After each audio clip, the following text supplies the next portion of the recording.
Oh, this is going to be, it could be a long episode, so we're going to try to go into it a bit faster, get through some stuff a bit swifter, because this is just an epic feast to talk about. But let's talk a bit about some other things first, maybe some other Real quick. other little shows Little you things. maybe have seen. I What know you been watching? You know, Westworld has started up. Yep. I know we both at least watched the first episode. Episode did. 2 did premiere yesterday. Yesterday or Saturday, I don't remember which, but And yeah. we haven't not had the chance to catch it yet. But so far, you know, it's pretty. It's mildly intense. It's pretty much the start that everyone was expecting to see going into it. You think so? I'm not trying to spoil it right now. I don't think. No, I don't want to spoil it, but I didn't know what was going to happen when the season started. I will say this. I was wildly confused. I was a big fan of the first season, but watching the first episode made me just be like, oh, God, I have to watch first season again because I'm so out of the loop. I feel like I don't know what's going on. I will say that I did have to watch like a Cliff Note abridged version on YouTube before jumping back into the start of the season, and I would definitely recommend that. I mean, Westworld is just a lot. It's very complicated. A lot to take in. It's like Lost. It's like Lost, where it's very surface level. It's like, oh, there's a park with robots, and like, yeah, people have sex with them and kill them. It's crazy. But then you quickly go, who's a robot and who's not? Like, what timeline are we in? Who's the bad guy? Wait, who's a and good is guy? this of the time of now or not? So it could be very confusing. But if you kind of know what's happening or able to take it in, then maybe you finish an episode and you go to the forums to figure out like some people's theory crafting if you're into that, or maybe you're just trying to Sherlock Holmes that shit at home. It can be an intense experience. So I can see why a lot of people really enjoy it. Yeah, it's like it does. Also reminds me of, because of the whole Cylon thing, Battlestar Galactica. Did you watch that? No. Ooh. What was that? Are you judging me for not No, watching I'm not. Battlestar Galactica? I'm judging you. No. It's probably one of the worst named shows in the history. If you tell somebody, do you watch Battlestar Galactica, they're just like, you fucking nerd. Don't look at me ever again. Don't talk to me. I would love to see like a date successfully go with that being the first question. Listen, what do you want to eat, and do you watch Battlestar Galactica? Yeah. Okay, well, Westworld, I'm excited for. I'm going to watch the next episode. It's become now, you know what this is like. So it is now officially, we've put it on the list of shows that we cannot watch without each other for me and my girlfriend Kelly. So for Westworld. Okay. So you're going to be on hold now. Well, technically she's on hold. Ooh. Which I don't even know if she's going to be able to stand, because we said barring the fear of spoilers. So if we feel that there's too much pressure of spoilers, you may watch the episode. That is fine. Otherwise, we're going to try to watch it online together, which I've never done that either. Have you ever done that? You ever watched? Yeah, Rabbit.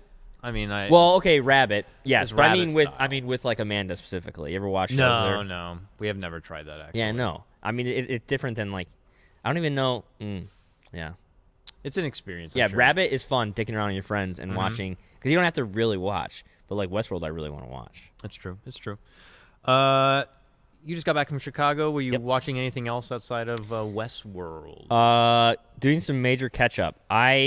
Silicon Valley, big fan, but I like stopped in the middle of season 3, and it's on season 5. So me and Kelly caught up and watched the rest of season 3, all of season 4, and half of season 5. Nice. Just absolute binge. Show is so good. It is definitely like everything. I mean, it's in the 5th season. That's hard to write these characters over and over and over again. I can't believe it's already the 5th season. It's a I show. know. It's one of those shows I just have kept shelving, and I'm like, I know You've I'll never probably watched like it. it. Yeah, and it's like it's tech savvy. It's grotesque humor. Yeah. Like I should be all about this, but it's one of those things I've just yet to take off the shelf and understand that I'm probably going to have to binge it through. You should. It's very binge worthy and easy because it's 30-minute episodes. Oh, that's cool. So it's like so fast and easy to just like gobble up. Maybe I'll save it for like the next flight. And it's funny, so it even feels faster. Like there's some drama in there, but it's not really about that. I think the only big pain in that show that I feel like is a problem for me is that it's very like cyclical. It just is like the same storyline basically ever repeating. But Mike Judge, the guy who made it, I mean, that's kind of his thing, is putting people in scenarios and just running them through it 1,000 times, like, and then seeing all the ways it comes out. I'm gonna sound like an idiot. Mike Judge does that. Yes, the Beavis and Butthead Mike Judge. Mike Judge. Hank Hill Mike Judge. Mike Judge. Beavis and Butthead Mike Judge. Wow, yes. that's Office crazy. Space. Yes. Mike Judge. Yeah. What a legend. I'm glad he's still a god. busting out good shit. This is much in the vein of Office Space, in that it is. All right. Well, I am long overdue to watch it for sure. It is like a workplace show, but relatable probably by a lot of people out there who are in that industry for sure. I mean, I think if you're in any bootstrapped kind of entrepreneurial esports, it reminds me a lot of esports. It reminds me of a lot of other things I've done because it's like people working out of a house together, just trying to get by, and there's lots of money floating around them, but it doesn't ever seem to land on their plate, which is interesting. But yeah, what about you? Me also, just a small weeb note. Been watching My Hero Academia, new season underway, season 3. And, first episode's a recap. You're like, okay, fine, recap kind of episode. Second episode, third episode, decent, not great. If this fourth episode wasn't going to be good, I don't know. I'm not going to be as, into this. Fourth episode was a fucking killer. Super hype. What season is it on? Season 3. And, this last episode was pretty intense. I don't want to spoil it. I'm sure there's a group of people out there who know what I'm talking about, a group of people out there who are judging me for what I'm saying right now. But it's got great music, great hype, and, you just, what's it called? The Frisier experience? Frisian, I think it's called, is like when you listen to a hype song and you get goosebumps. Okay, yeah. I think it's called Frisian. I don't know the word, but I know the feeling. People often confuse it with, ASMR, but I believe they're two different things. So Frisian... I know I'm saying that maybe incorrectly. You're as right as I can be. So that's what you were having? Yeah, it's like when you watch a great show and then a hype moment happens and they kick up the music up an extra couple of notches and you're just like, ah! You get those kind of moments. And I really enjoy those experiences. So. And it's like superhero high school, right? Yeah, kind of. Yeah, it's like everyone is born and they each have a quirk is what they call it, which is kind of a mutant ability. So essentially they're mutants if you're thinking X-Men, since we're here for Infinity War.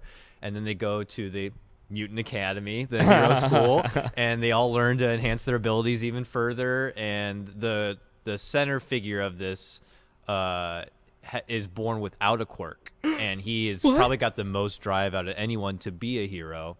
And he ain't got it. Just make it through the first episode. How does he get into the? Well, just make it through the first episode of the series, and you'll learn how he's able to kind of get to where he is now. He ends up inheriting his new quirk and ability, and there's a long storyline and history behind how this ability is passed on, and it's pretty hype. So, okay, My Hero Academia for all the weeb fans out there. All right.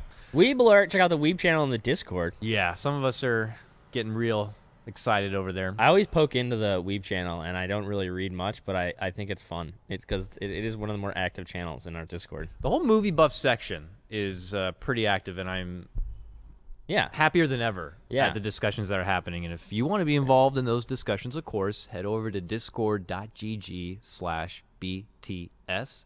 Whole section to talk about Dota, to talk about movies, to talk about whatever game you're playing, talk about whatever the hell you want. Everyone's hanging out talking about the same thing. It's cool that it's developed enough now, because when we first launched it was kind of crazy and there's a lot of people joining, but it was all over the place and I didn't know anybody. And now after it's kind of ruminated a little bit, I'm starting to understand other people's opinion, and now I'm interested in knowing what somebody else in the server will be thinking about a movie. And we've already had a lot of game. conflicting opinions about some of the past movies we've already done, and some people have brought up great insights and tidbits that we've shared on the show as well too. So yeah, I steal from that all the time. Yeah. And if you're a subscriber, you get to get in on some special screening room stuff. We release content before it actually hits the big Twitch screen. Smash Summit's coming up, so we're probably going to be putting out a lot of behind the scenes. Media and Day extra, will be pimped out. Lots of extra stuff happening in there, and then of course we have our Prime Drama channel. That hot might be the hottest channel. It is definitely hot it's takes spicy. by everyone spicy. in the drama channel. All right. Finally, just to plug in the middle of the show before we get into the meat and bones of Infinity War, we have the merch up front. You can check out our merch store. Hopefully someone will link it in the chat, because I don't know what the link is up the top of my head. And this guy right here. Ooh. We have a new member on the panel today listening. If you're listening at home to the podcast, you're not seeing it, but we have the Elgato Stream Deck here. We received one of these. We're not a paid sponsor or anything like that, but they hooked us up with some product. They hooked us up with some product to check out. I have one of these at home now because of their generosity, and it is pretty damn smooth and nice. Really cool. Everything's got an individual screen. You can make it look like anything you want. It will be a soundboard for you. It will turn your stream on. It will switch the scene. Anthony could probably use one right now. He could run the show. If I make it's a super cue, customizable. Because I mean, we'll find out. I'm gonna have to cue him here in a moment, Monitor. and if it doesn't come up quick enough, then you know, he'll probably definitely need an Elgato stream deck. So shouts to Elgato for hooking us up with some of those. All right, guys. It is time for Avengers Infinity War. It has been 10 years since the last Avengers movie. The Marvel Cinematic Universe has expanded. Wait, it's been 10 years since the last Avengers movie? I'm pretty sure, yeah. I thought the Marvel Cinematic Universe was 10 years old. Oh, maybe that's what it is. I think that's what it is. I'm starting out on that foot. Iron Man came out 10 years ago. Okay, the Marvel Cinematic Universe started 10 years ago, and here we are 10 years later. Yeah. Infinity War, likely to be the biggest box office hit. Woo! Made some money this weekend. Made some serious money. I actually forgot the numbers, but I'm going to look it up right now. So let's go ahead and cue things off with the trailer here. Anthony, on your cue and on your ready, let's check it out. The Infinity War movie trailer.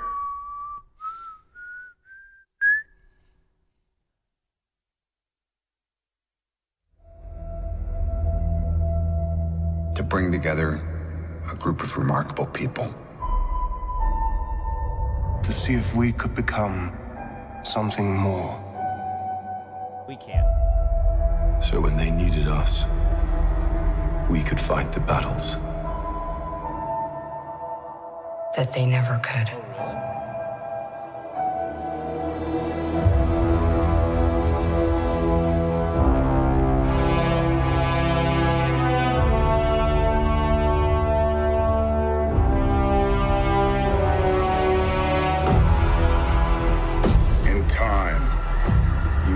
It's like to lose. To feel so desperately that you're right, yet to fail all the same.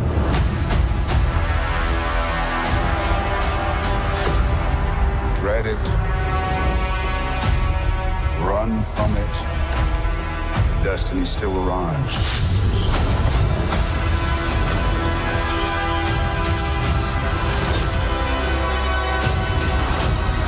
Evacuate the city. Engage all defenses. And get this man a shield.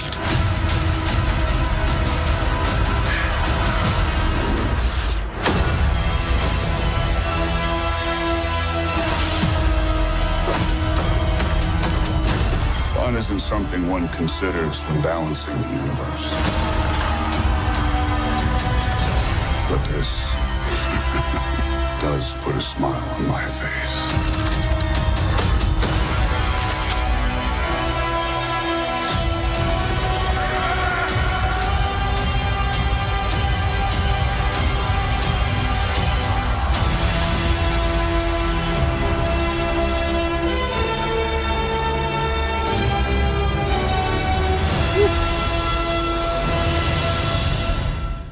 Hype shit. Oh, Dan, expectations when you were going into the movie? Like, I'd only seen that trailer, and what were you expecting, man? I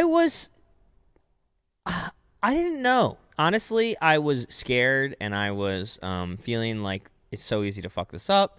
And for some reason, I just wasn't thinking about it until literally because of work stuff, we were watching the trailer a lot. And the music got into my head, and suddenly I realized, oh my God, I'm going to see Infinity War, and like what that means, and the amount of time that's gone into it and everything, and I was just really excited. It was one of those movies that I was genuinely super giddy in the theater to go and see. And so my expectations were just, I want to have fun, and I hope this movie is fun. Yeah, incredibly anxious. Now, this is an incredibly daunting task of a movie. I can only imagine. The Russo brothers, correct? Yes. Had this giant task. First, you look at just the aspect of the movie itself. It's just one of the most pinnacle moments in the comic series, in all of what Marvel is going to be. The star power that's involved. I mean, you're trying your best to include and involve this ridiculous list of stars and cast members a part of this, and a lot of these characters have come into this from other directors and other writers. Yeah. So to stay true to what those characters were is got to be a challenge in itself. You're bringing in an Iron Man from a different director, or the Guardians of the Galaxy from a totally different set of writers, or Right. Hulk from, and we've seen Hulk as a character change throughout his whole time. So how are you going to bring all these characters together, give them a decent amount of screen time, let them shine as this new kind of character, don't fuck it up? It sounds ridiculous. And the center point around this whole thing is Thanos. Yes. And Wait, is it Thanos? I keep saying Thanos and Thanos, and it's like, to me at this point, it's got to be fucking like Basil and Basil, Okay, yeah, I say Thanos. Okay, I didn't know if I feel like you get everything right though. Sorry, I've been saying Thanos, but there's people like, it's Thanos. And Okay, I'm like, no. oh, okay. Well, I'll say. So heads up, if I've been saying it wrong, I'm just going to be saying Thanos from the rest of the show moving forward. Okay, so good. Take it on yeah, the chin. that's like people being like, it's Jiff. Yeah. I that's just how I've always taken it, so it's been burned in my head as a child that way.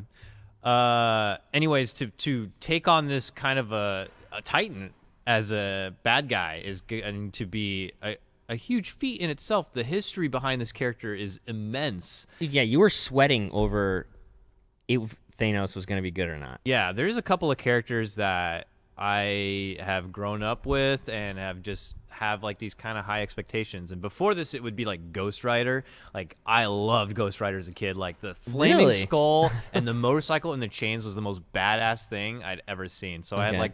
I had some like Ghost Rider and Punisher stuff. Like, I thought that stuff was real badass. Come Ghost Rider time, Nicolas Cage and all that. Those movies are unfortunate. So other than that, it's like, yeah, Thanos and like Blackheart would be another one. Dormammu Blackheart. is probably another huge badass kind of character I really like. So, yeah, I was super nervous to see what they were going to is do. Magneto Magneto's up there. Yeah. Doctor Doom. Like, Yeah. those are probably my favorite. You're a villain guy. Yeah, that's You're a I villain like all guy. the villains a lot. You're a bad boy. So that's huge. Like, this movie, he's the main character, really. It feels like He is. he's the main That's what I was character. going to ask. He's is the center who's the point. main character of this movie? For sure. This It's whole Thanos. thing has got to be Thanos. Like, even in Infinity Gauntlet, like, he is like the centerpiece of this. Like, you're hoping for the good guys to win, and you're excited to read the story because every hero you know and love is involved in it. But it's crazy to watch the journey that Thanos has gone through to get to this point. So for people who are jumping into this movie and don't know the comic stuff and just maybe seen some of the movies, you're just going through an experience where this huge, big bad guy, bigger than ever, is coming to collect stones and then, take over the universe or whatever. And he's been teased before, but I do feel like it must be strange if you don't really know anything about the universe. I would imagine most people are expecting that this is going to be your basic cookie cutter superhero movie, but there's just a lot of cool celebrities in it. Yeah. And I could see them looking at it in that shallow way, but I'm sure there was a lot. I mean, there's a lot to be excited over. There was so much action in this movie. It's kind of crazy, really crazy.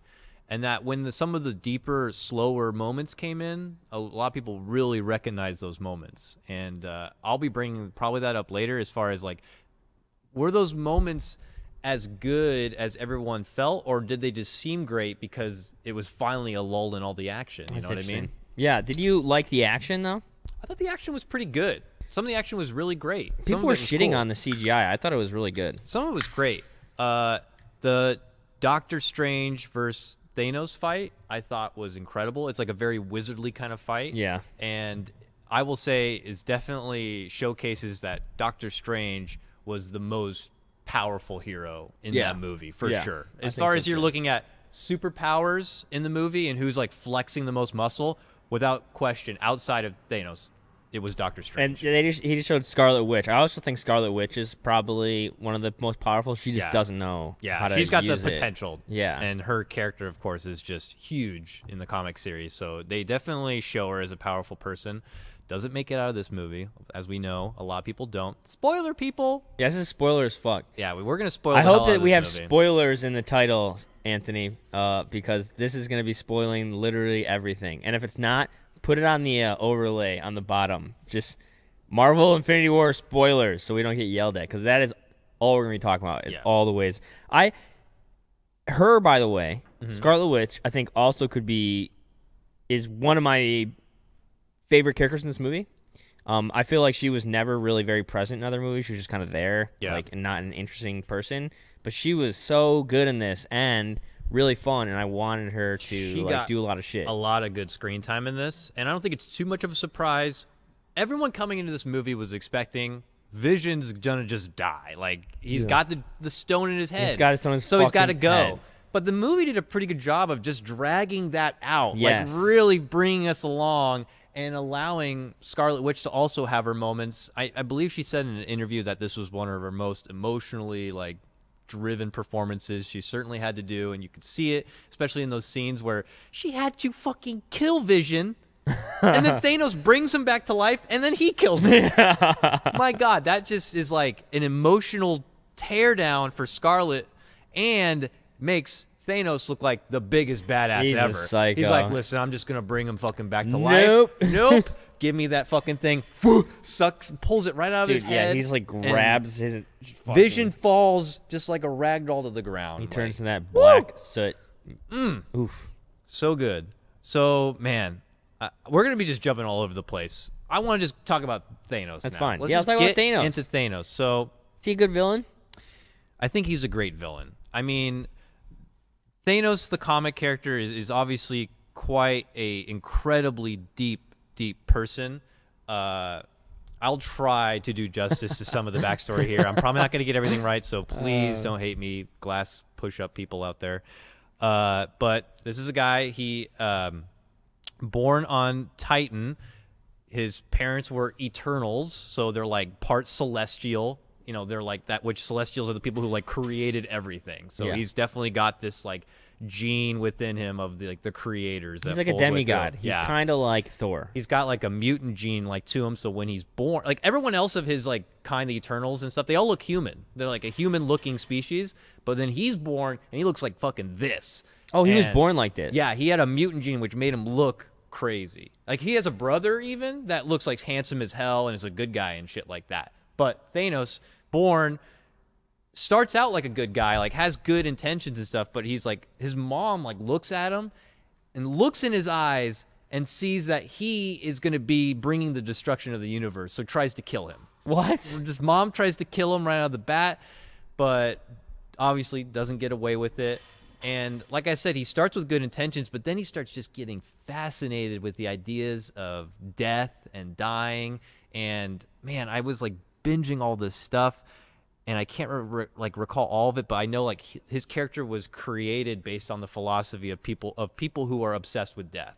Like at that point in time, the creator was going through like a psych course and was fascinated with that and created Thanos around that premise. So here's a guy who just, and they embody death in Worships the comic, death. of course. Yeah, and in the comics, of course, death is an actual person. It's an entity, Mistress Death. Yeah, wait, okay, hold on. Slow that down because this is a very confusing part, and probably one of the largest differences between the movie and the comics is who Thanos' true love is and what drives him to do what he's doing. The drive is really very similar between both, and that is that there is a feeling or a need or a recognition that the universe is imbalanced.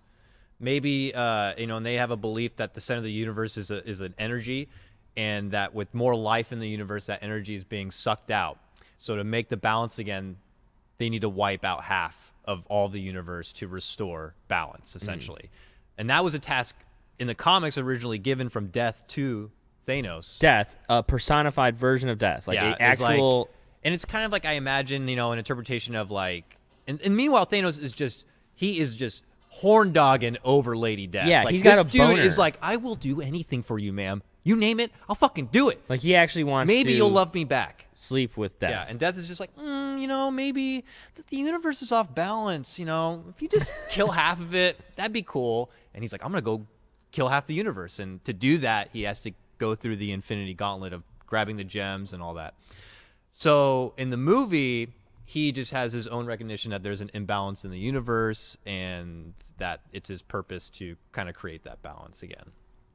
So it feels a bit more shallow if you're coming in from the comic perspective, but overall, it's still kind of the same objective. Yeah, and so in this, it's Gamora, who is his stepdaughter, who... I mean, she is a stepdaughter, and so is Nebula in the comics as well. They're kind of just... kind of what we saw is like he went to these planets, like wiped out everything there, and then just like took them in. He takes like the strongest warrior or somebody he sees something in and adds it to his like harem of like homeboys. Like a cult. Yeah. Yeah, I don't know. Which is part of like the Black Order, which is the henchmen of the movie that show up. Which, man, and some of these henchmen did not get enough screen time. They did not get enough. I didn't think so either. Like, they felt like, for the most part, you're pretty stereotypical bad guy, with the exception of Ebony Maw, who is the gremlin-looking one who had the psychic powers, who actually ended up dying the first. like old dude who's like fucking showing shit around and stuff. Yeah. I also think that they actually, the tier of their CGI directly related to the quality of the character and the representation. So Maw, very, very good CGI. His shit looked dope the whole time. Yeah. Most prominently featured as well, and kind of cool as character.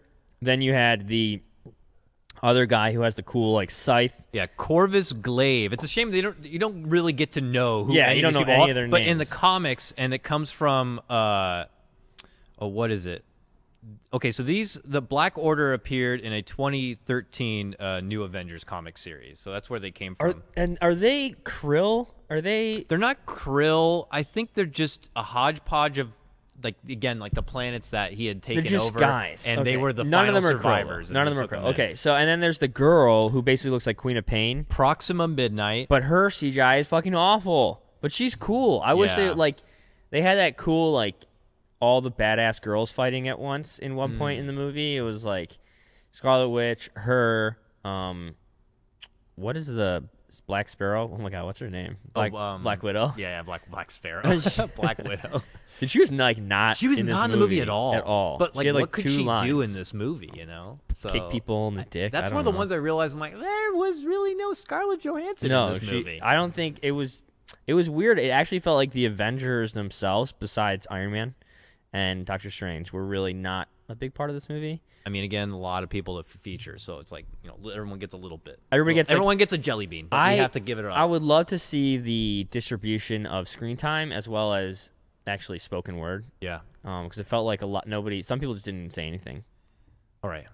Let's bring it back, though. Okay. We're going crazy, I know. Okay. But like Thanos, he's got his Black Order. Proxima Midnight, fun fact, is actually the wife of Corvus Glaive. Like, that's something you never know in the movie, but those henchmen, you can kind of tell they were like married. Yeah, I think she helps him or like wants to avenge him, so you kind of see it, but there is a bit of lore, so it's a cool comic shout out.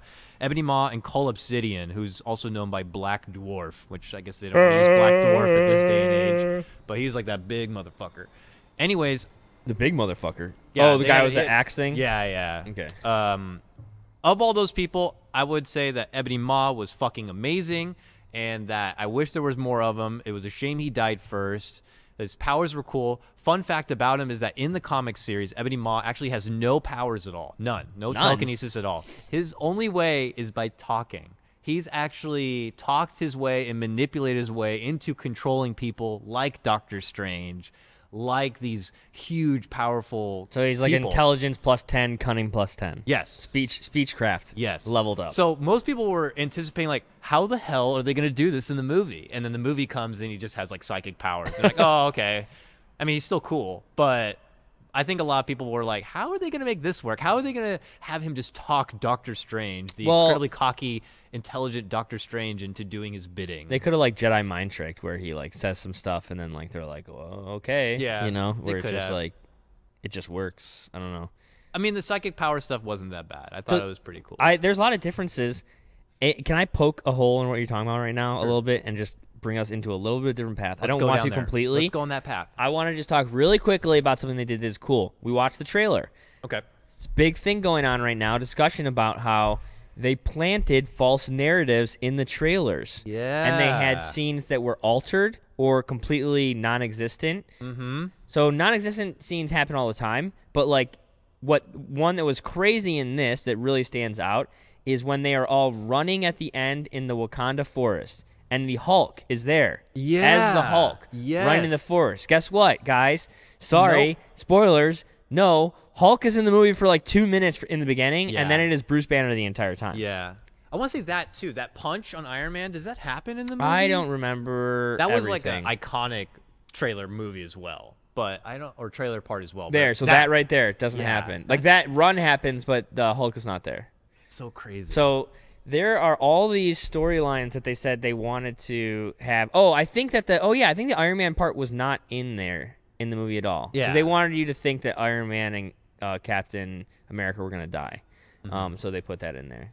This is great.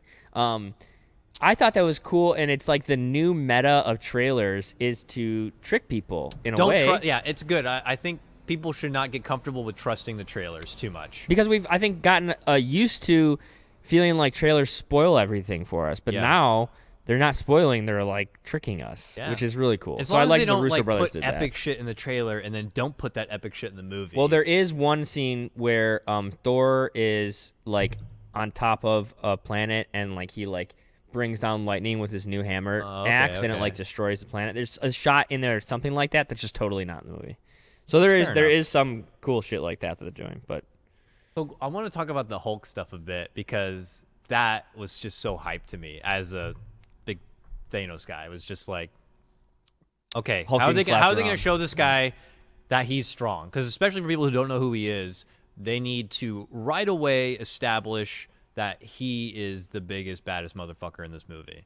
So in one of the first fights, it's a Hulk and Thanos throwdown. Yeah. And for the first 10 seconds, 10, 15 seconds, Hulk is got the upper hand. You're like, good shit. But then for the next like minute and a half, it's all Thanos beating the ever-living Christ out of the Hulk. he's so fast. And it was just amazing. And you could see like he was just enjoying it. Yeah. And it was just amazing. It was cool because it was like, you see the Hulk be so powerful and strong and amazing, and then in a moment just look so weak because suddenly this other guy is stronger than him, faster than him, more powerful than him. Like, just like that, you know? To do that to the Hulk, and I imagine from the comic perspective especially, is like, that is what? Like, no, who can hang with the Hulk? Like, this guy is lifting, holding buildings, and throwing shit. Like, he is known as one of the strongest. The madder he gets, he could become almost unstoppable. I mean, there's stories of him taking on Thanos in separate comics and shit like that. But here he just gets beat so utterly bad that he has to retreat out of the rest of the movie. So Hulk storyline is very interesting because it's one of the only storylines that is happening and unfolding from multiple franchises over a period of time. So it starts basically with him getting kicked off and going to the planet, basically being a sad boy and leaving. And then he goes and he becomes a god on this planet and meets Thor, and there's all kinds of involvement of his character there, and he's strong again. And then it's now at this place where he's back to feeling weak, and so much so that he's repressing himself from even coming out and refusing to be out there, which is like, you're getting a story arc of one character through all these movies, which is so not been done before. Yeah, which again leads to like the challenge of just taking on this movie because you're bringing these characters who potentially have 2-3 different story arcs from other movies. That you're like, all right, which one am I going to grab from, or where are we going to go from here? But this one feels like it's been planned over all of them, which I think is cool. Yeah. But there were people that were arguing, if we want to get a nerd argument, about the Thanos fight should not have happened like that because how Hulk's power should work is, like you said, basically the more he gets beat up, the angrier he gets and the stronger he gets, and that's an infinite scale. Yeah. So he should never have been able to get But then beat. you can argue the sides, like, at that point, I'm pretty sure Thanos had a stone or maybe two, and, I mean, they heavily nerfed the stone's power in this movie. I mean, if you wanted to be a real comic nerd, like, these stones' capabilities are actually quite ridiculous when you break them down. Like, the Space Stone, for example, I think is one of the first ones he gets, and technically, if he had wanted to... They don't even show it. Like, he could have just insta-transported anywhere he wants. He uses a little bit, but you're just... Once you master it, like, you are just the knowing of everywhere. Like, you're just everywhere. Yeah, I think they had to do that, though. I think it's of course. I think also Thanos doesn't want to rely on the stones as much as, like, just being himself. The stones are, like, a tool to get to where he is.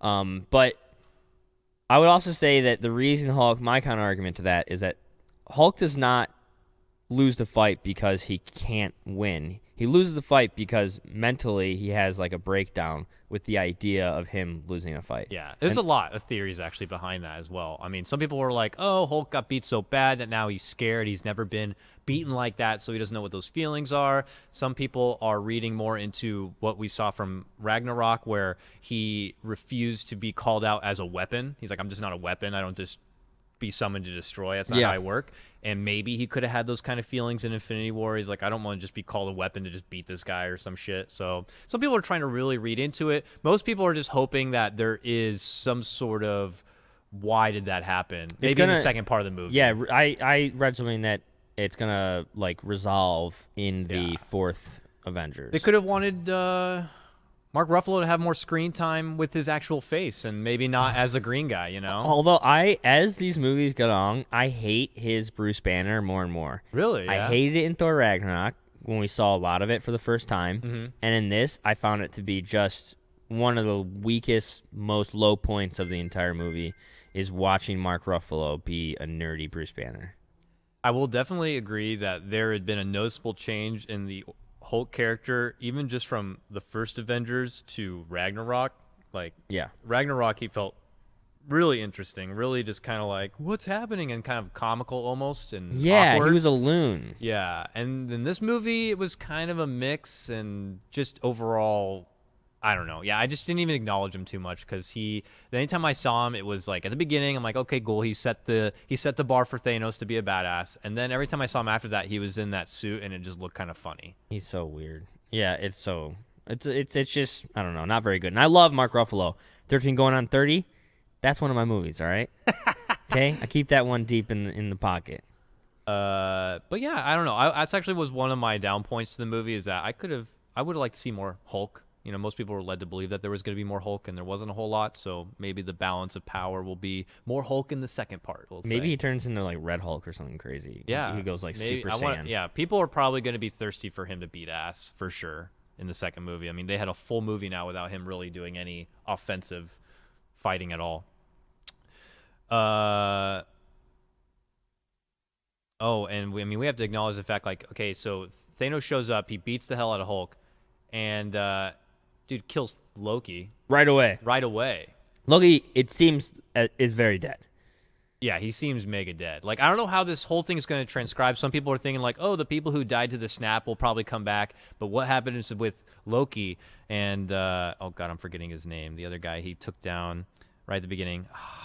Heimdall. The Black Dreads guy from Thor, and he was in Ragnarok. Yeah, I don't remember his like real name. The seeing of everything kind of guy. Yeah. The guy that makes Rainbow Road. He gets killed also, and his like last valiant effort, which people don't talk about a lot, was him sending Hulk, just sending him flying through there. Yeah. Tell them that trouble's coming. Just sends him going. So Loki, boom, Heimdall gone. Thanos beat the shit out of Hulk. Doesn't want to fight. Kills like all of Thor's family. I'm so happy that they just jumped into it like that. Yeah. Because there's so much to cover. Like, he's got a stone already, and he's fucking beating the shit out of Thor and Loki, and Loki just dies.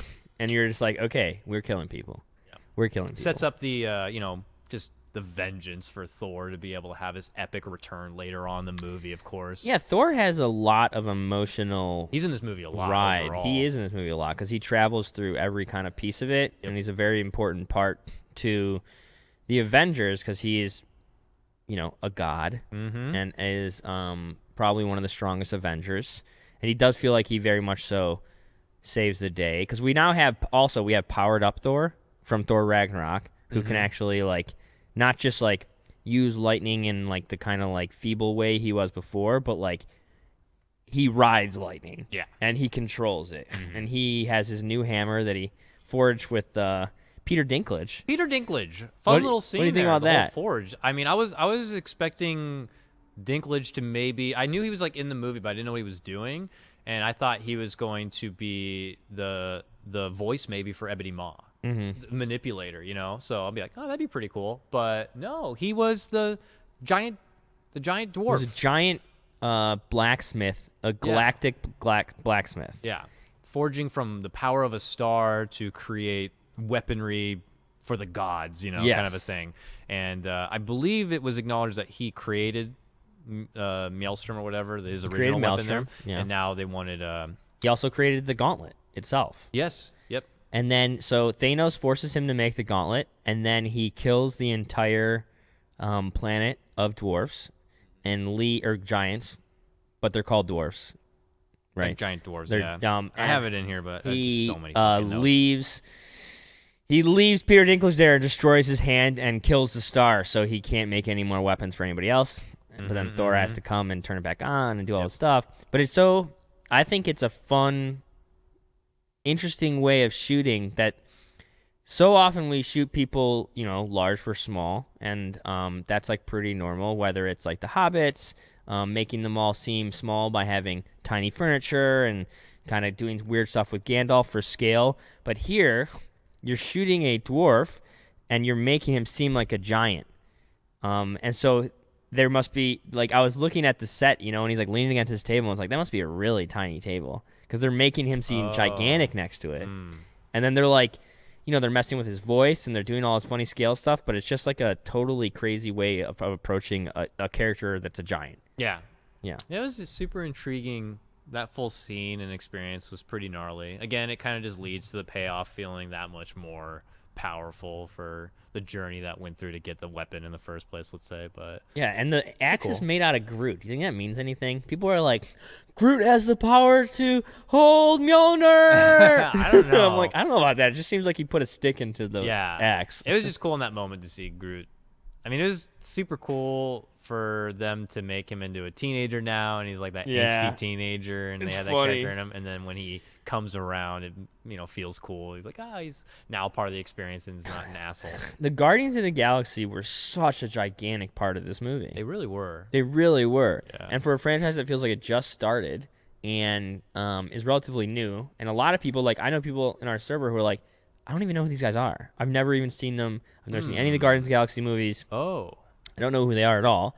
And like Star-Lord and all these guys are kind of, not B tier, but they're just not, they're not the A list. They're not the, they're not fucking Iron Man. Not the yeah, Avengers. Guardians of the Galaxy is like, and especially like this group of them is just from a newer age of, they're not from the classic comic golden years of all the other Avengers and stuff. And if you think about the influence that Gamora and Quill, aka Star-Lord, had in this movie, these are like two of the most influencing characters for Thanos, period. Yeah. Like, she gets him a stone, and is ultimately the only thing that can get Thanos that stone. It's not even like her doing it. It's just because of the nature of the Soul Stone and his sacrifice for something he loves.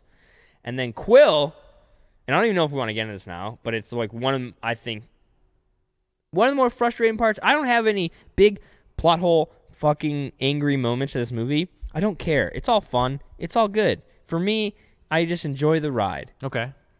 What he does at the end of the movie is arguably the dumbest thing I've ever seen. And which is like, okay, I guess he's a human, but everybody else does dumb shit because they're sacrificing themselves or somebody else is going to die or there's like whatever. Do you know what I'm talking about? Yeah, I know. He does a dumb thing, and a lot of people talk about is like it could have been stopped, but it didn't because that's probably the one way it needed to happen for them to ultimately get the one win. Yes. If you're thinking about Doctor Strange's whole, I saw 14 million possibilities, and there's only one, I'm sure there's a lot of things in that fight technically that could have gone differently. Certainly if Doctor Strange knew if the one winning outcome would have been one where he shut down Star-Lord, let's say, he probably would have done it. Or if he didn't give Thanos the stone, but he knew... What about just a character perspective where he fucks everything up in a very selfish moment to punch Thanos a couple times to feel better or whatever, not doing anything. And then he feels no regret. Yeah, like literally they're this far away from stopping the destruction of the universe, okay? And he does this, and then they go back to him, and he has two more lines in the movie. One is, so did we lose? And the other is him like saying something as he's dying. But it just felt like a very weak moment that they had plenty of time to make him recognize how fucking dumb that was, and he never did. Yeah, it makes you wonder if it's like just a character choice. Like this is that kind of guy who will do an irresponsible thing like that, and not really feel overly remorsed about it. It just kind of just gets ahead of himself or something. So it must be just a catalyst for that crazy factor in that fight to be like, was this supposed to happen? Why did it happen that way? And then I don't know, maybe we'll have those kind of answers available in part 2. Yeah, maybe. I don't know. Do you think we're? I mean, they kill. I'm jumping ahead. I'm sorry. No, it's okay. I wanted, because I don't want to go too far because I want to roll back when you acknowledged, because I want to stay on the Guardians of the Galaxy a little bit here. Okay, let's do it. And their importance to everything because they're all coming into this movie with so much heat. I mean, even Drax, in his story, Thanos had wiped out his planet of people, of course, so he wants to get his own revenge. You already acknowledged Gamora, who is a daughter or stepdaughter to Thanos, and she wants her bit of revenge, or her planet also got wiped out. But how funny was Drax? Ooh. How funny was Drax? I mean, all the Guardian people are so funny, but Drax was murdering it. So funny. His parts were so well written. It was just like, and like you said, porting essentially that humor, that character from that series of movies into this series of movies, and it worked perfect. Like the standing there scene, where he's like, he's like, how long have you been standing there? The art of standing still and not like an hour. It's so ridiculous. Drax is great. He's not a dude. You're a dude. He's a man. That was like one of his first lines in the movie, and it's just his delivery. Like if I look at those lines on script, they'd seem so basic, but the delivery he has with the character is just like, not at all. It's just like so matter of fact, like you're just a dumbass, and I have no regard for what I'm saying. Or where is Gamora? Who is Gamora? Why is Gamora? What are you talking about, you dumbass? Yeah, he says it all very, very flat and very seriously and dry and very deadpan is kind of like that whole style of that character. Is to just be wrong, but be like so positive about it that's okay.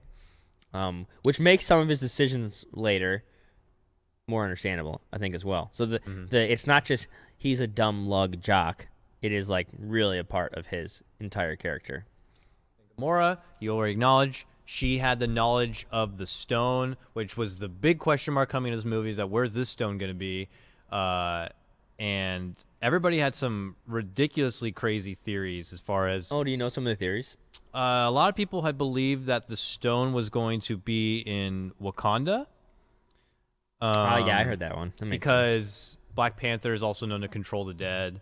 And, with those kind of elements, you could lead to believe that maybe they had a hidden soul stone to be able to control that kind of a happy thing. that it's not, though, because if 3 of the Infinity Stones were on Earth, that would be the dumbest thing ever. Yeah, it'd be kind of crazy. Like, literally, they are hidden all over the universe.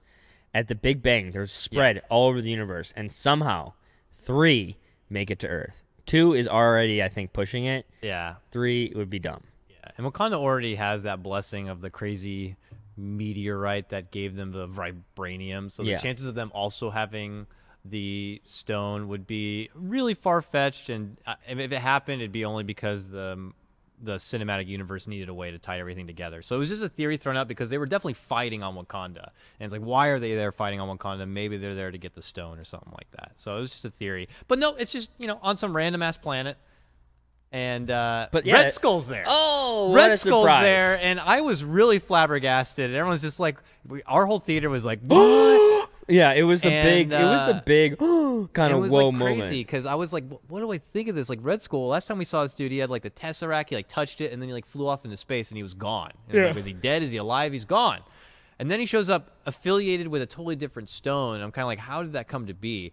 And apparently in comic, there is a figure or a person known as the Unseen. I mean, I don't know if you've heard of the Watchers.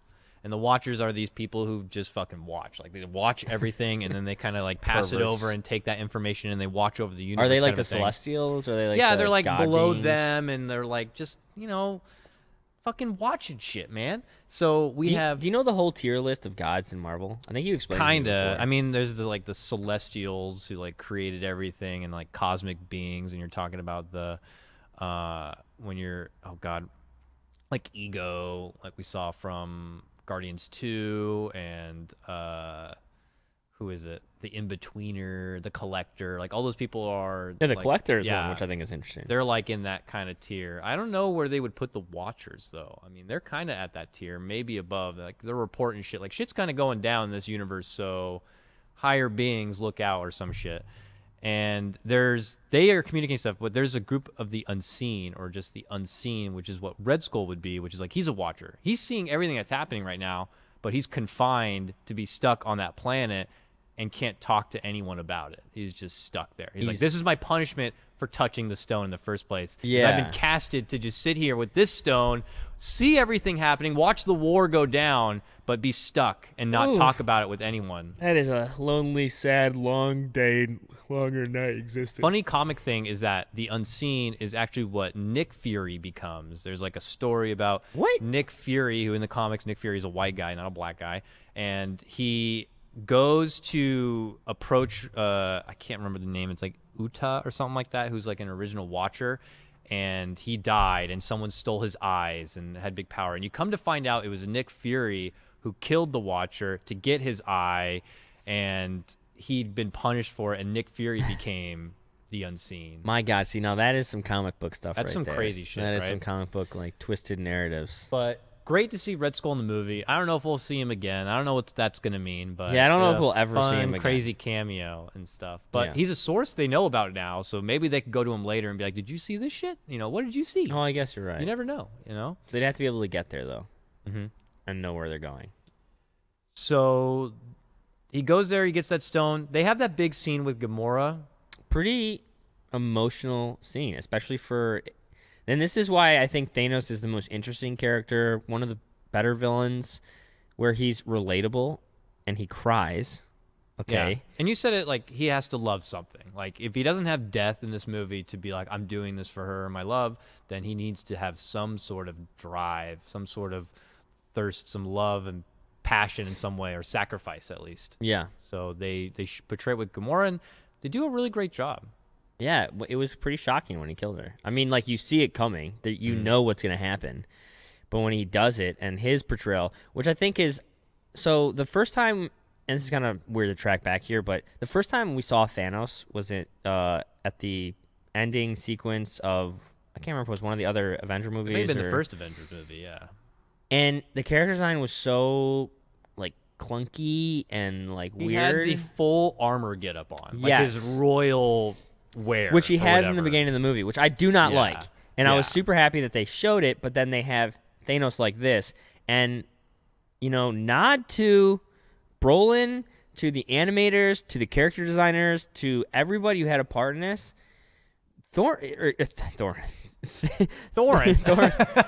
Thanos reads in this movie. Like, he is, you forget that he is a purple monster that Josh Brolin is playing. You don't care. You just see Thanos, and you're just really watching that. Yeah. And I think that is an amazing achievement and an incredibly difficult thing to do. And that scene with Gamora is like the ultimate payoff of all of this, because and it's a super delicate kind of acting experience. You have to be this evil monster, terrible thing, but also be sensitive, caring, loving, like, and they sad. do that all within this. Like before that, like I want to say right before that very like intense scene in the throne room, he's like torturing Nebula on the side, right? Like she's all split apart and shit. He's like, "Oh, that's your sister, by the way. I'm torturing her right now. So tell me the stone. Where the stone is." So there he's evil as fuck. I mean, his own stepdaughter ripping her apart, which is also an homage to the comics. In the comics Infinity Gauntlet, he casts something onto Nebula that makes her extremely gross and grotesque. Like she looks like a fucking Hagrid being in the comic. Nebula's cast away like that by his own father, and then gets the information from Gamora, and they move forward, which is great for Nebula's character to have that kind of vengeance, and maybe something we see from her moving forward. I know there's been a lot of people out there who've already talked about this, but again, in the comic, it's Nebula who actually ends up taking the gauntlet away from Thanos, and getting the upper hand. Whoa, spoilers for a movie that hasn't been made. It's not going to happen the way the comics, like most thing is where Thanos gets to a point where he is taken over everything. He's wiped out almost everyone, and now he's facing down eternity and the Living Tribunal, which are like you're talking about where the plane, like Living Tribunal is fucking there. Okay. And eternity is like that of space, you know, or some shit. So like he's like looking them down, and has to get to a point where he recognizes he needs to leave his own being to take them on. And as he does that, fucking Nebula comes out all Hagrid as hell, grabs the gauntlet off his like AFK body, puts it on, changes back to a fucking warrior, and then takes down Thanos. Wow. Yeah. Ultimately, it ends up coming back around. Thanos, who had just lost all that power, ends up fighting for the good guys. There's this crazy thing where, and ultimately what may happen is the only person who's going to beat him is himself. And while Thanos is going through this whole thing, he recognizes that he's also the one that's not worthy of holding all of this power. So when he ends up losing it, he kind of almost has a sense of relief in some way. Oh, dude, is that too heady? It's pretty heavy. So I don't know what they're going to do in the cinematic universe to kind of make this resolve, but I imagine it's going to be something about him taking himself down. Or not Adam West. Batman. 1960s Batman comes out. The other Adam hero, Adam Warlock, will show up. What is that? Okay, here we go, Dan.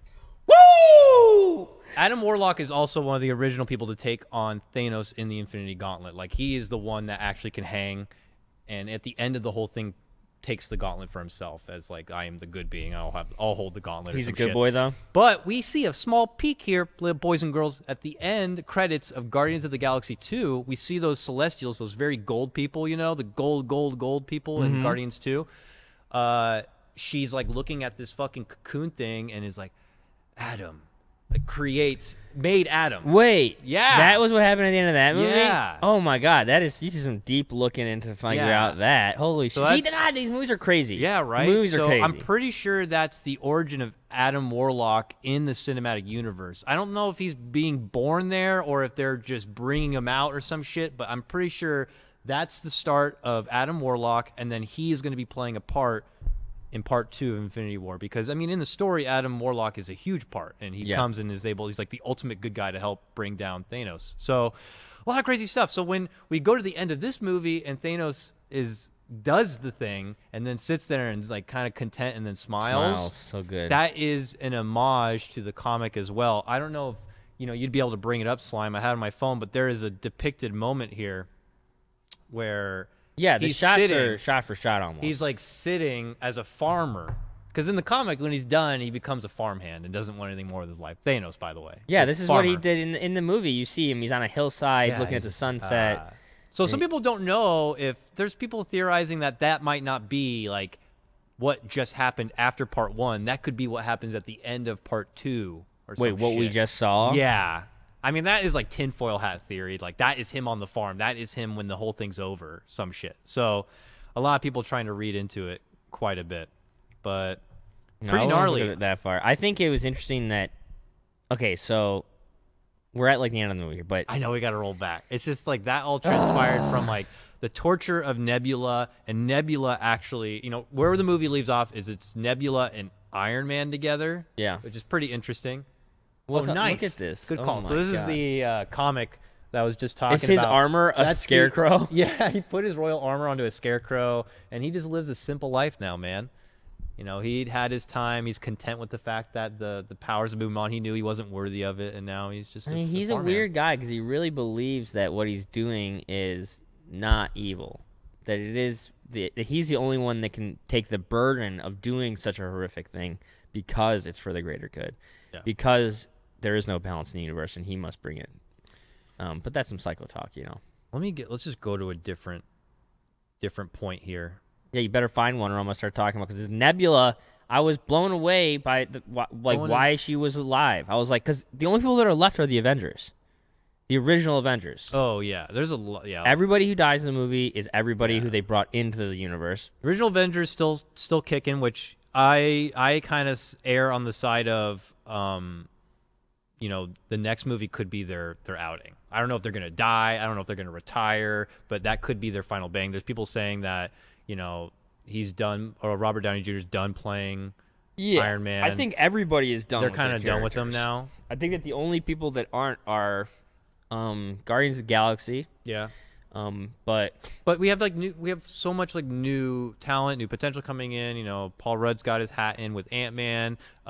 We just got peeks at Captain Marvel, who's going to probably play a heavy part. I just mentioned Adam Warlock, who could be a new character to kind of get involved with everything. If we're going to be taking this whole thing up into the cosmic fucking universe. I mean, how many more levels can we go? I mean, we're at Thanos now. Like, there's not much room. I mean, you're either rolling back to go back to origins of people and those stories, which most likely will happen, because there's not much more of a ceiling. Like I said, you're living, tribunal, and eternity. How the fuck are you going to do that in a movie, you know? So we may not see them advance too far beyond this, but I'm curious to see like the whole new fleet of characters that are coming in, and we might see a shift of the old characters go. Yeah, I think you're going to see new people taking over. Some people, I think like a big theory was that like Bucky was going to take over for Captain America.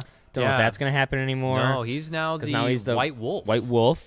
But I think we'll see new versions of these characters played by other people. And a lot of it you can figure out just by the actors talking about their contracts, which is, I guess, Thor, Chris Hemsworth, said that he has penned his last contract for as Thor, like his last appearance as Thor. He knows when it is, which I would assume means that Ragnarok is the last standalone Thor movie, that next Avengers is going to be his last movie, along with most people. But like you said, this elevating thing, and what I asked to you after this movie, which I've been asking for a while, as we knew we were going to go into the Infinity Wars timeline, the only next step I see for these franchises is Marvel versus DC. And will we have a Marvel versus DC announced before 2025? This is like my question I've been asking everybody, because I think that's like my over-under on that is that's pretty much even money, I think. I don't even know, because you can't go that much further, and you can't do that many new origin stories. You have to do something that's crazy. Yeah, I mean, there's a lot of characters out there, and I've scoped a lot of the potential movies that are to come, and I mean, they could definitely fill the next decade of just Marvel stuff for sure. But I don't know. It's hard to gauge if at that point Marvel movies or superhero movies are still the thing, or if we're going to be moved on and there's not even going to be the opportunity to try to get a Marvel versus DC thing going, or some sort of crossover, Superman taking on the Avengers or some crazy shit. Like, everyone would love to see it, but is it always going to be a twinkle in the eye like we've wanted to see Mike Tyson versus Ali or some shit, you know? That just I don't know. Can't happen. Because, I mean, I remember when Civil War was announced, it was like, oh, shit, here we go. Because Civil War was another one of the big kind of comic mega thread stories that happened, and I was ultimately pretty disappointed by the movie. And I know a lot of people say that's the best movie. I just, whatever. But I was happy with Infinity War, and I want Marvel versus DC. I don't know. I think that would be sick. That'd be pretty gnarly. I would not want to see how like negotiations for that would work out, but it would work out. It'd be crazy. One way or another. One hot take for Wakanda here. I would have liked to see more Wakanda. I think there could have been a bit more battling in Wakanda. It was fair. Like the battle scene, probably. It wasn't a lot of like battling overall in like just Wakanda. It was a weird. I was expecting when I saw the picture of them running across the field, I was like, "Oh shit, superhero Braveheart, here we go." Yeah. Some real fucking crazy shit, and it really wasn't. It really wasn't. It wasn't that crazy. It was all right.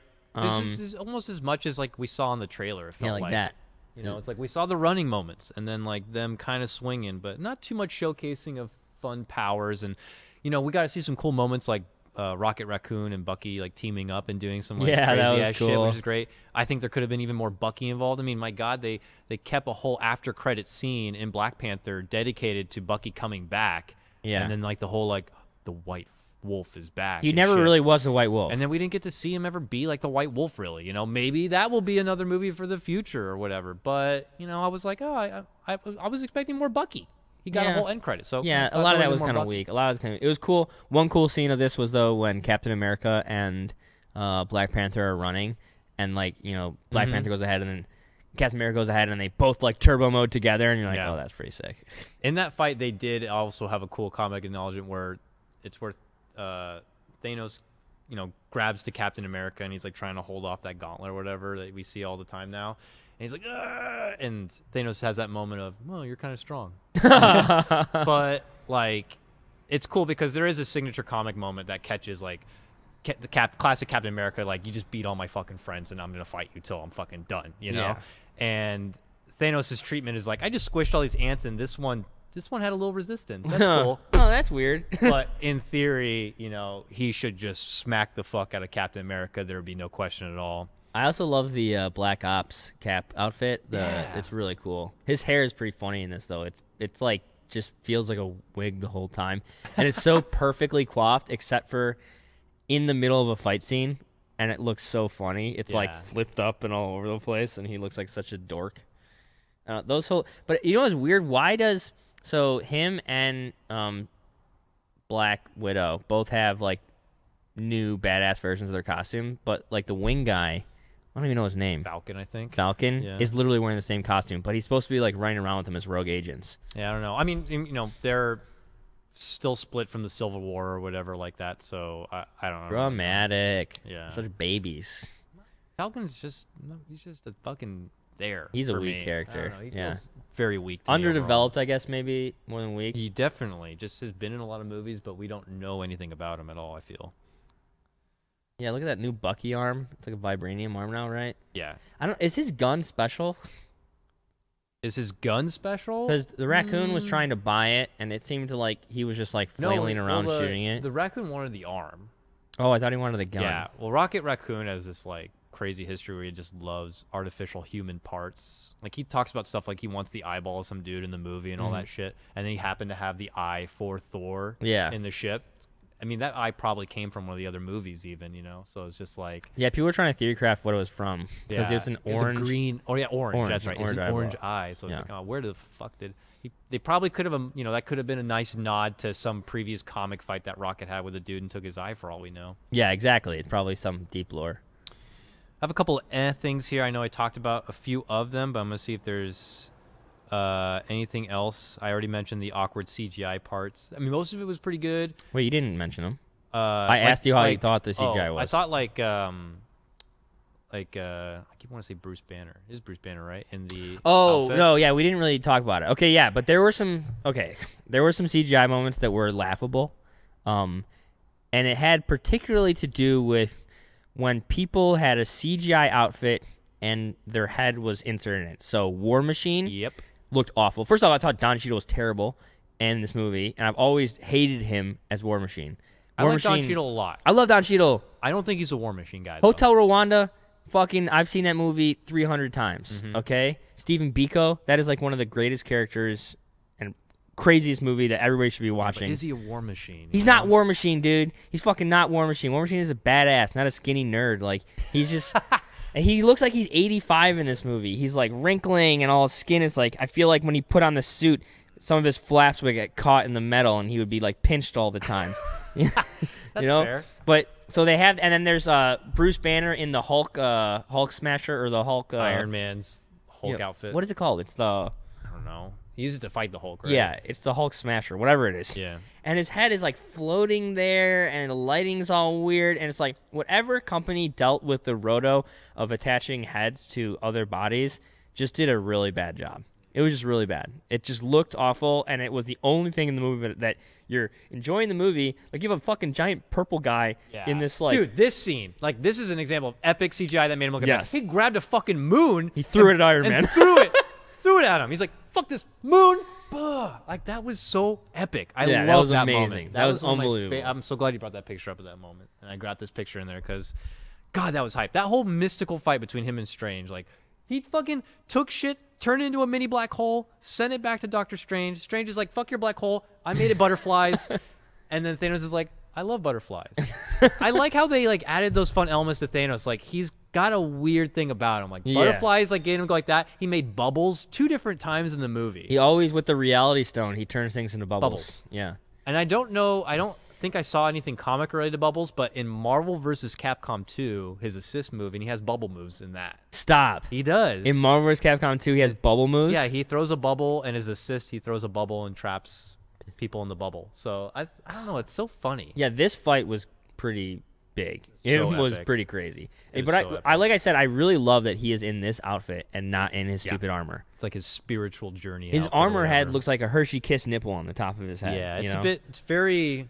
Like, I could see it as, you know, where he comes from. It could be his royal wear, and you just have to wear it. Yeah, but you just laugh if you saw it. But, you know, he takes that shit off and, you know, looks like a fucking badass. Yeah, he threw a planet, dude. That is, like, can you imagine reading that script for the first time as somebody? And Is this where you're going to throw the planet? Yeah, what?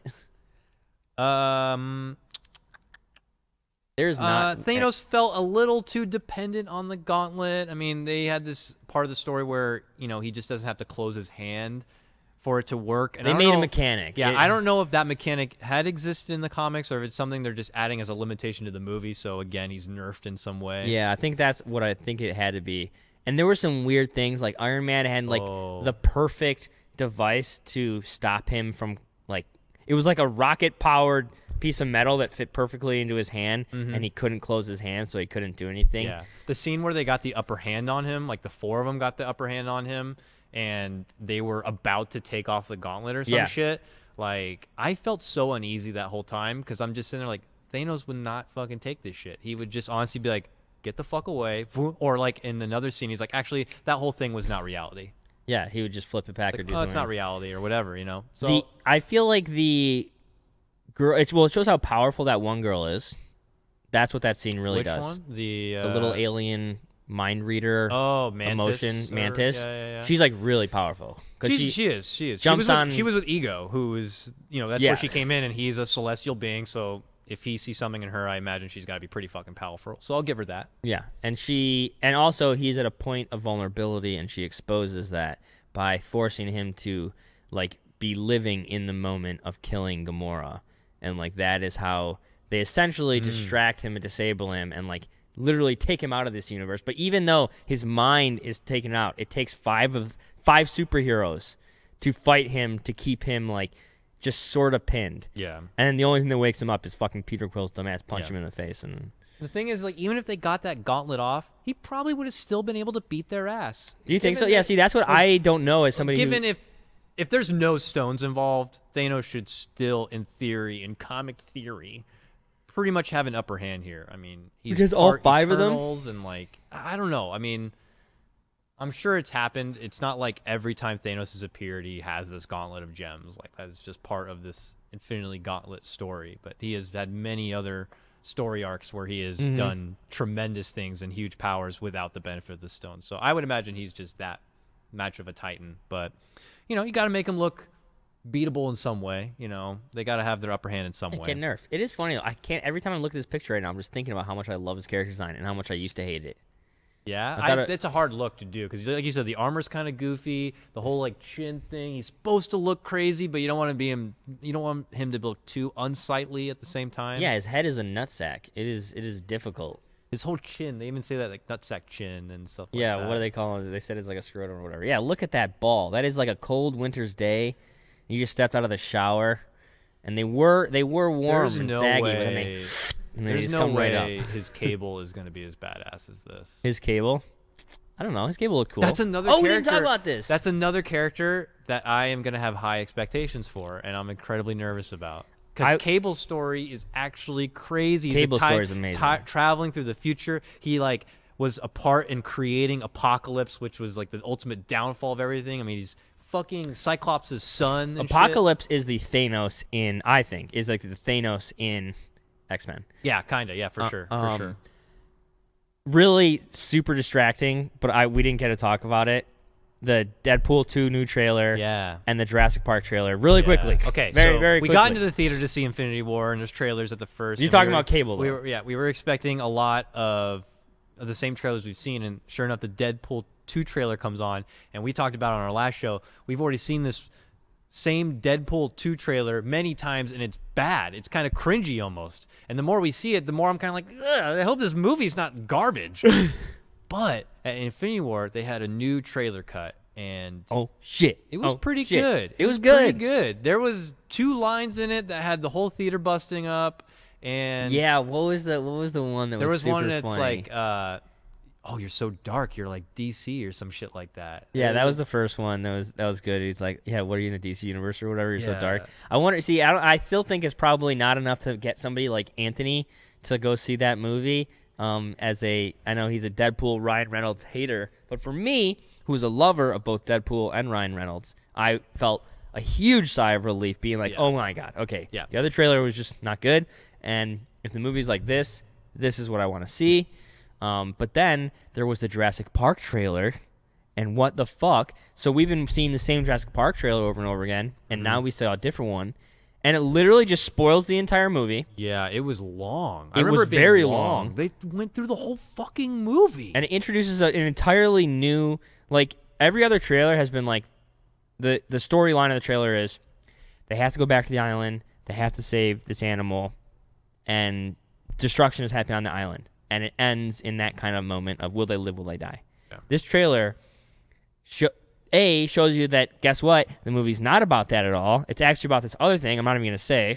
And then it walks you through that entire process of them thinking it's one thing, getting tricked, going through the other thing, and then showing you all the little fucking twists and turns you imagine. They could have just what fucking the fuck? left it for what it was. People would have seen it and then enjoyed all those twists and turns along the way naturally. No, but in this way, it felt like Deadpool flipped for me, where it went from a movie I was scared about and really worried that it wouldn't be good to, okay, I'm psyched. They showed me a new side of it. And Jurassic Park went from a movie that I was like, I could probably watch this. It's, I mean, not going to be great, I don't think, but you know, I like that character enough, and it might be fun. To what the fuck? This looks so dumb. This is bad. So interesting how new trailer cuts can either open your world or close it off. Sorry, Cable though looks really cool in that too. I thought. Yeah, we just don't want to experience another Ready Player One effect. The whole epic-looking trailer and disaster of a movie kind of a thing. I'm holding high expectations for Cable. I'm going to say it once again. So hopefully it's good. Hopefully the jokes are funny, not cringy,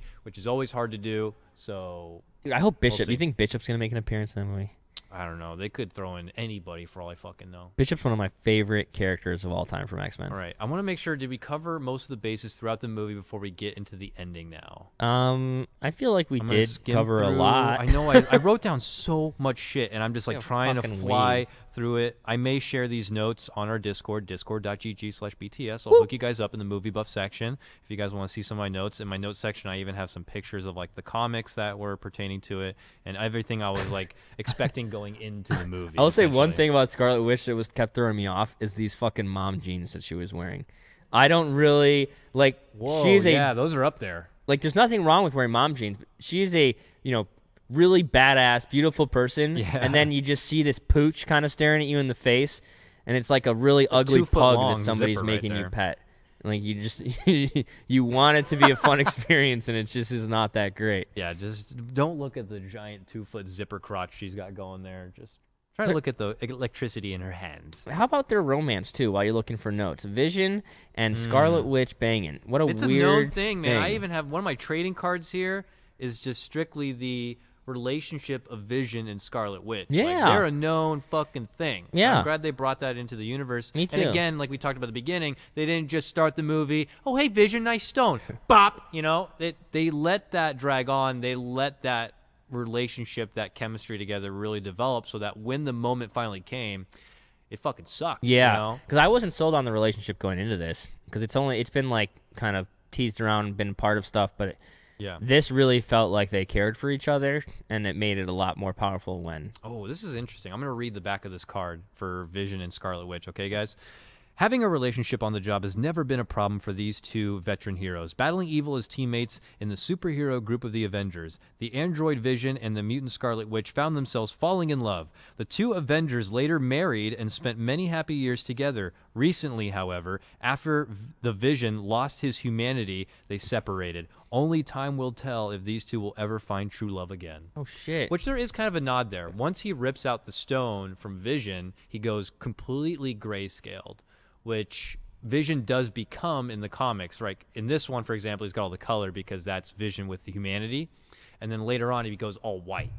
And yeah, well, isn't it when he? he's born, he was all white? Yeah. That's like when he's just like the base model without like that stuff. So he could come back. I don't know if he'll come back as a Jarvis thing or just he's just going to be a non-human host, if you will, like Westworld.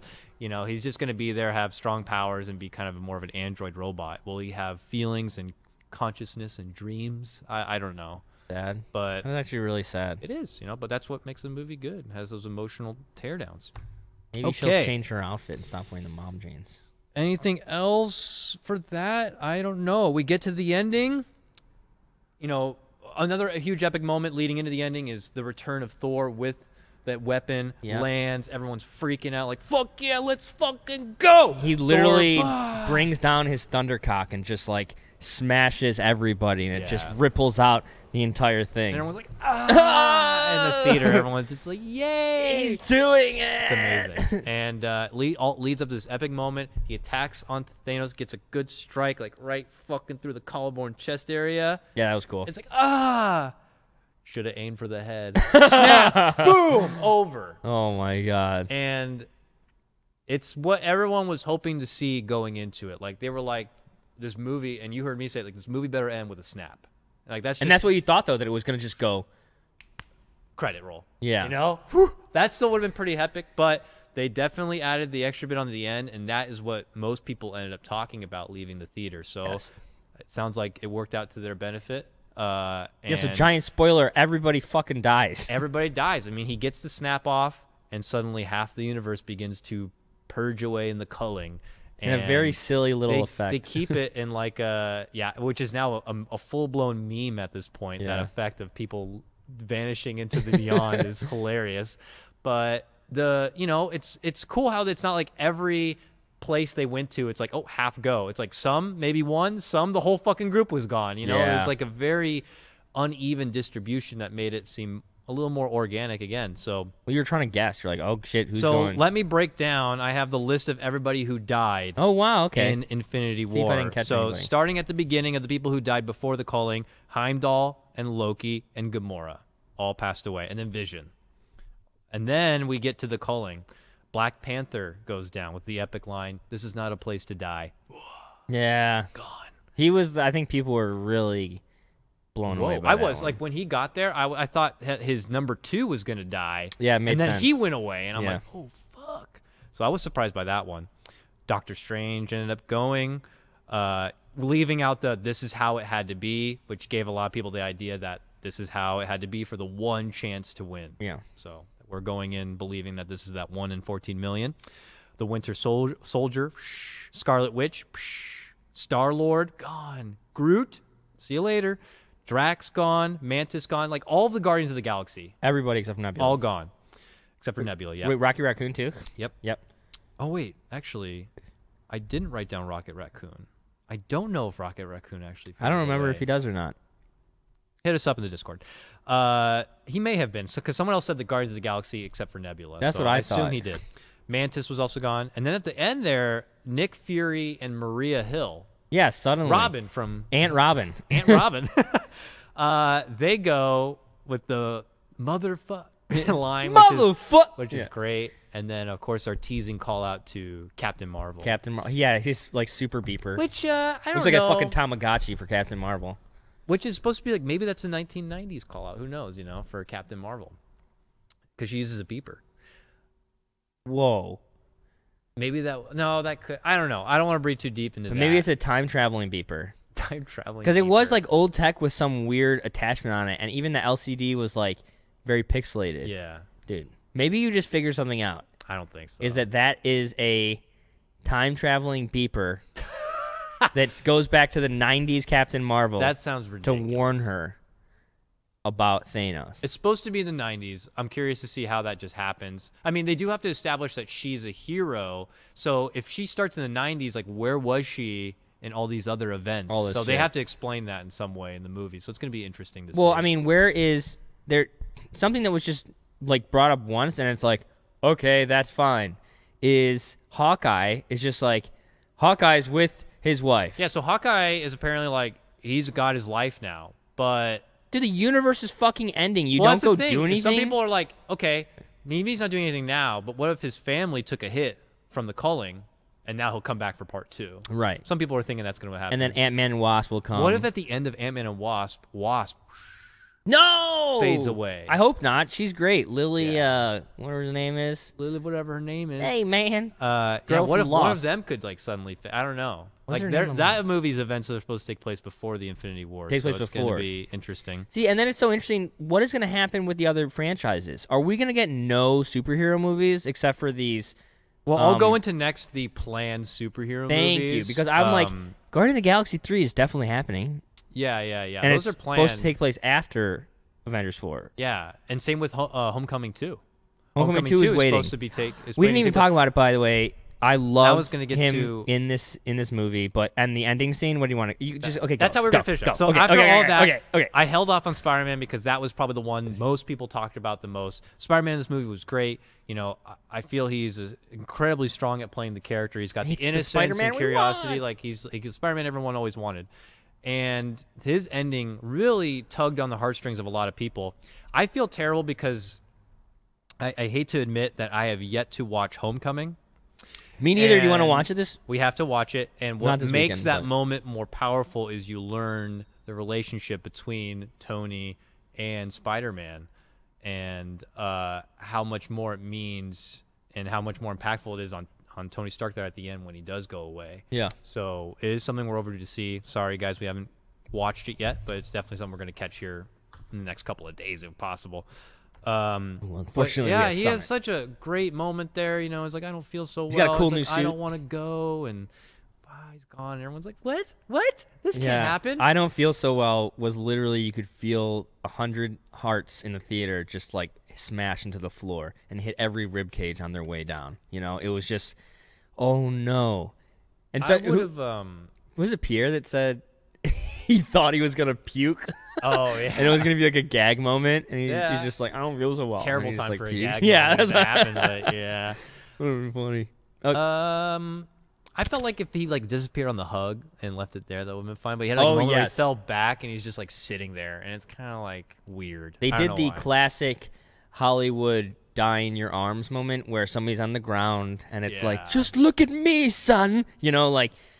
Too far. I think if he had hugged, and look, I think we literally talked about the breakdown of how we would have done it. Was they hug, you cut to close-up of Tony's eyes, realizing it's happening, close-up back of the Spider-Man's eyes, realizing it's happening and disappearing, and then back to Iron Man as he's closing away and it's disappearing, and he's the recognition of it happening in front of him. Fucking crazy. Yeah, I probably would have pooped and peed. Yeah, that would have been amazing. Good shit. So if we're going forward. They acknowledged the teaser of Captain Marvel's. One theory I heard is someone was hoping it was going to be a call out to the Fantastic Four. That would have been crazy. I was hoping it was going to be a call out to the X-Men. Yeah. I was hoping it was. I was like, X-Men. What's it going to be? So it being Captain Marvel felt a little underwhelming because I think everyone knows that Captain Marvel's coming. Yeah. So they were hoping for something a bit more juicy. And then the other after credit scene was Thanos talking with Child Gamora again in like the red. Wait, there was another after credit scene? Yeah, there was another after credit scene. There was another ending scene. That. Maybe it was just the end of the movie. There was an ending scene where Thanos is talking with Tell me it. What Child happened? Gamora again, and they're just in this red planet, which we don't know where it is. It's just a red place, and people were theorizing that might have been the Soul Stone. Like they might have been inside the Soul Stone, and Gamora is technically alive because she's part of the Soul Stone, and they were in it right there. And I don't remember seeing that scene. Yeah, well, you'll have to scope it again after. Okay, so wait, tell me the release schedule for the scheduled release. All right, so Infinity War just happened. What the hell's happening with Marvel movies to come? So we definitely have Ant-Man and the Wasp. We definitely have Captain Marvel coming. It's supposed to take place in the 90s. Venom is coming out. Ooh, yeah, we saw that trailer too. Venom was not a pretty... fan of that accent. No, the accent's kind of crazy. Venom looks cool though. Yeah, and Venom talking sounds pretty cool. The Venom voice is Venom awesome. voice is pretty awesome. Yeah, but I would agree the character's accent's a little distracting. There's Spider-Man Into the Spider-Verse, which is the animated Spider-Man movie, but it's still also kind of based on a comic series to come. Okay. New Mutants, which is a horror one. The horror one that is getting completely reshot. Yeah. So we'll see what happens with that. 'Cause I was super looking forward to that. We went to the theater. I said, I want a movie about young mutants that don't know what they're doing, and that is not a traditional superhero movie. And then you got a genre horror movie about young mutants who don't know what they're doing, and I'm like, oh shit, this is my movie. Mm-hmm. All right, and then Deadpool 2, of course. Yep. Then for movies that are already talked about and kind of like underway, or likely to happen, or maybe hinted here, we have the next Homecoming movie. This happens after Infinity War. Guardians of the Galaxy Volume 3, like you mentioned. Mm-hmm. There was already a drop of Ant-Man 3 to happen. Already? Yep. One of the supporting actors was dropped, maybe didn't mean to, but dropped in an interview that he's like, I don't know if I'm going to be a part of the third one or something like that. So there is a third Ant-Man movie. They've talked about doing a Black Widow movie, so Scarlett Johansson gets her own kind of flick. Crazy that she hasn't had one yet. Yeah. There's X-Men Dark Phoenix movie apparently happening. Whoa. Is that going to be how they relaunch the franchise? I don't know. But there's also a Multiple Man movie with James Franco talked about. Wait, there's a Oh, I did see that. Multiple Man. Multiple Man with James Franco. See how that works, dude. I don't know. A Gambit movie apparently was talked about for a long time now. I Didn't read it- some interesting stuff Isn't where it shot? Oh, it's the Magic Gambit Mike. movie is with who's the guy in 21 Jump Street? Yeah, The big- Magic Mike. Magic Mike, him, yeah. He's been slotted for this Gambit role for such a long time now, and they're just trying to like kind of make it happen. Or I something thought like they were that. shooting it in New Orleans. They might be. I They think might it's already be. being. You know, who are we talking about, Slime? Do you know what we're talking about? Who is the handsome man that's a stripper? Channing Tatum. Channing Tatum. Okay. Tatum. He's supposed to be Gambit in a new Is Gambit, Gambit filming? movie. And then finally, the one last movie is that there's supposed to be potentially an X-Force movie to come, which is Deadpool's crew Filming in March. filming in March That's for Gambit. already happened. Ooh. Oh wait, March 18th gets new start date, director announcement. Okay, yeah, so they're still having There troubles. there was like change-ups happening in that. I think they may have had a falling out of a writer or director, so it kind of put the project on hold. But it's just something that's in the works. And then, like I said, X-Force is the last one, which is Man. a Deadpool like group one. I'm excited for X-Men to come back because I think the X-Men and the idea of mutants and the kind of politicization of it and just the tone of those have always been more my flavor. Mm-hmm. But I don't know. I'm excited to see what they do now that they own all of Yeah, it. there's a lot. And Fantastic Four is like that side group as well, because Silver Surfer plays a huge part in the Infinity Gauntlet. Yeah, and like, he's just not series, there. And he's just not there.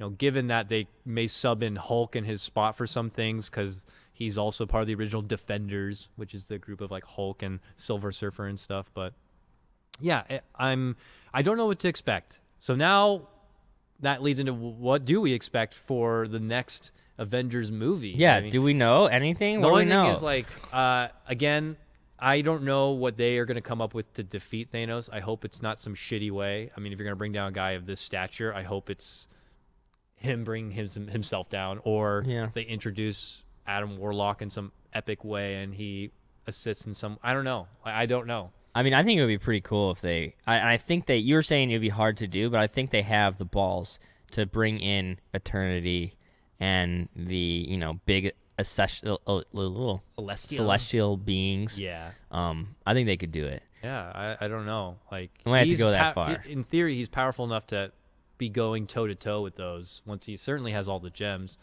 but Well, is the gauntlet destroyed? It did seem at the end like it was yeah, a lot of destroyed. people have questions about what happened with that. But that's the thing is, like, that's when it went to that red planet or whatever, and he didn't have it there, I guess, or some shit, and that's why Why maybe the he's fuck inside do the I not star. remember the red We're planet? gonna watch it right after this podcast.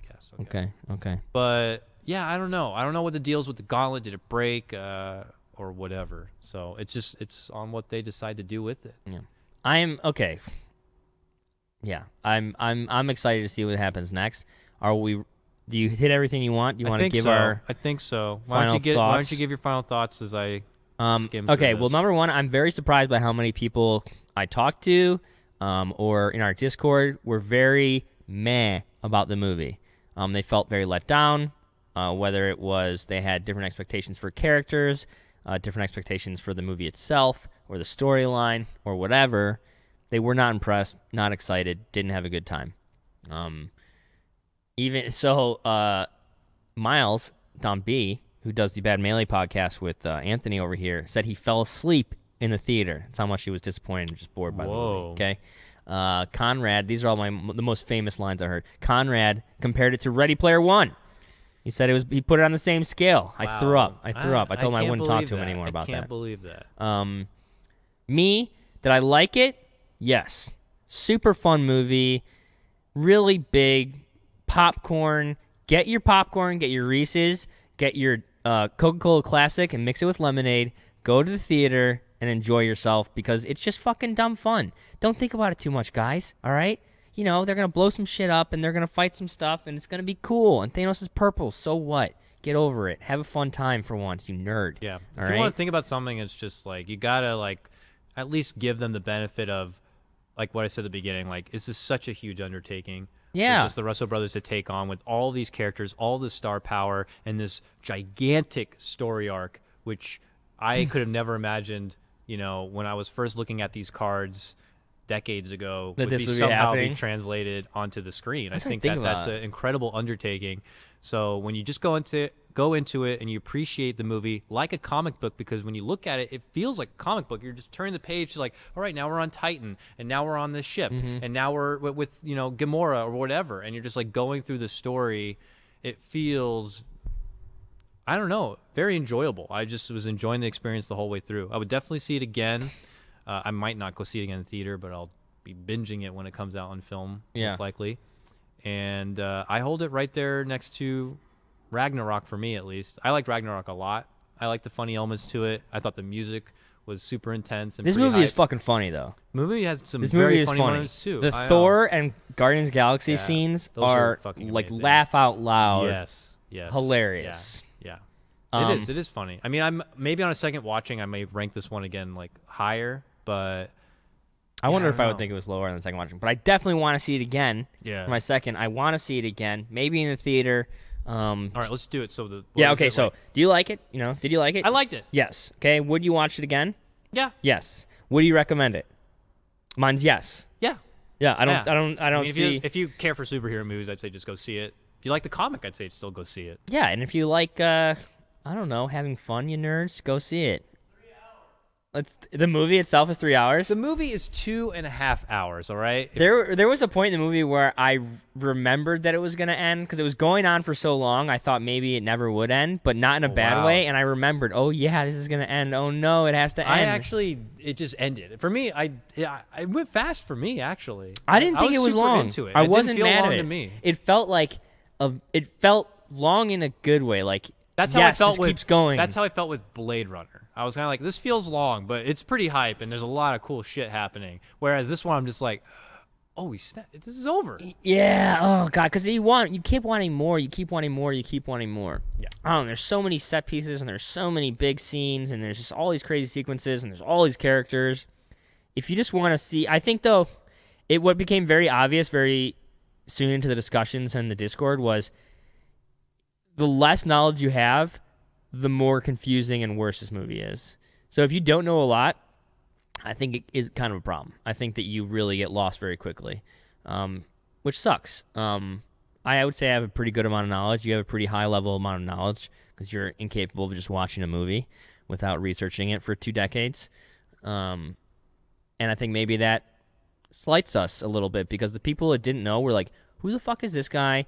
Who is that guy? Why is he there? What does that even really mean? caught off guard at the end. Yes. You know, that's awesome. I'm glad that a lot of people were like super like, wait, what? The bad guy wins? What? All my heroes are dead? Yeah. What? Yeah. I like that too. Okay. Good shit. Good That's shit. gonna wrap things up for our Infinity War review. It fucking happened, dude. They made the movie. It's out. It's gone. I brought Go in some see of my it. Marvel cards. I posted the pictures of them inside the Discord if you want to go peep at them. I grabbed everything I could that pertains to Infinity War, so a bunch of different Thanos cards, a Nebula card, and some cards just about the Infinity War. It's pretty cool. Yeah, those are really cool. Check out the picture. The discussion continues on at discord.gg/BTS. Shoutouts to our merch store, and of course the Elgato Stream Deck. If you're a streamer at home, this thing will make switching scenes and starting your stream and using sound bites so much easier and super sweet and sexy.